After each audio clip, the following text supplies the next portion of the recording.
Sindh flix में भलीकार दोस्तों, अवांजो host Bilawal. अॼु असां हिकु नई वीडियो में अवांखे खुश आमदीद कयूं था। असां हिकु नई मूवी जो रिव्यू ॾींदासीं। उम्मीद आहे तव्हांखे पसंदि ईंदी।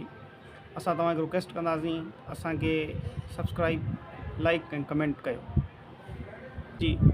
ही मूवी कोर्ट ड्रामा आहे। हिकिड़े केस ते मुबनी मूवी आहे जंहिंमें हिकु औरत जो रेप थिए थो।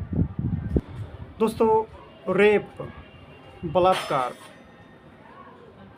ज़ना, ज़बरदस्ती सेक्स करणु ही कहिड़ो अमल आहे जेको पूरी दुनिया में पंहिंजे मुखालिफ़ जिन्स सां कयो वेंदो आहे। उन जे आधार ते ही हिकु मूवी आहे जंहिंमें हिकु छोकिरो हिकु छोकिरी जो रेप करे थो।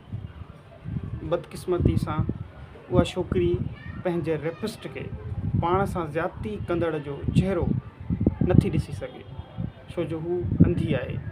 बचपन खां वठी हू अंधी आहे, पर उन वटि हिकु हुनुरु आहे जंहिंसां हू उन रेपिस्ट जो चहिरो तराशे सघे थी।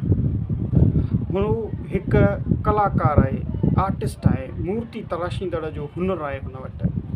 हू पंहिंजे हथनि सां कंहिं बि माण्हू खे, कंहिं बि शइ खे ॾिसी हू उन जी मूर्ति तराशे थी। ही कहाणी बि उतां ई शुरू थिए थी जॾहिं हिन जो रेप थिए थो। उन ई ॾींहुं ही पंहिंजे वालिदैन खे उन वाक़े जो तफ़सील ॿुधाए थी। कुझु सुलझल पाड़े वारनि खे ख़बर पवे थी ऐं उहे हिन वाक़े जो इतला नज़दीकी थाणे ते ॾियनि था।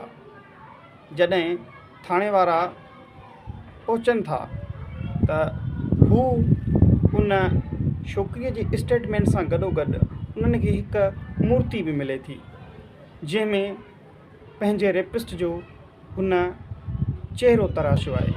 ही कोर्ट ड्रामा मूवी ज़बरदस्त आहे। हिन में अव्हांखे हुनर जी ख़बर पवंदी त हुनर तव्हांजे लाइ, तव्हांजी सोशल लाइफ जे लाइ केतिरो ज़रूरी आहे। हिन मूवी में पेश ईंदड़ वाक़ियात तव्हांजी दिलि खे छुई रखंदा। हिन मूवी में अव्हांखे ख़बर पवंदी त हिकु माण्हू, हिकु औरत, हिकु इंसान जेका पंहिंजे अखियुनि खां महरूम आहे, उहा समाज सां मुहाॾो अटकाईंदे पंहिंजे रेपिस्ट, पंहिंजे बलात्कार कंदड़, पाण सां ज़ना कंदड़ माण्हूअ ख़िलाफ़ु कीअं कोर्ट में पेश थिए थी। छा हीअ उनखे सज़ा ॾियारे सघे थी या न? उन खां पोइ छा ही उहा मूर्ति बार बार ठाहे सघे थी? छा हिन जी ठहियल मूर्तीअ ते कोर्ट को क़दम खणे थी, एक्शन खणे थी?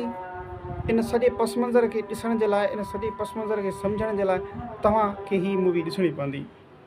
जी एस एन दोस्तों, सिंध फ्लिक्स में हिकु दफ़ो ॿीहर अलविदा चाहियूं था। उमेदु आहे मिलंदासीं ॿिए वीडियो में।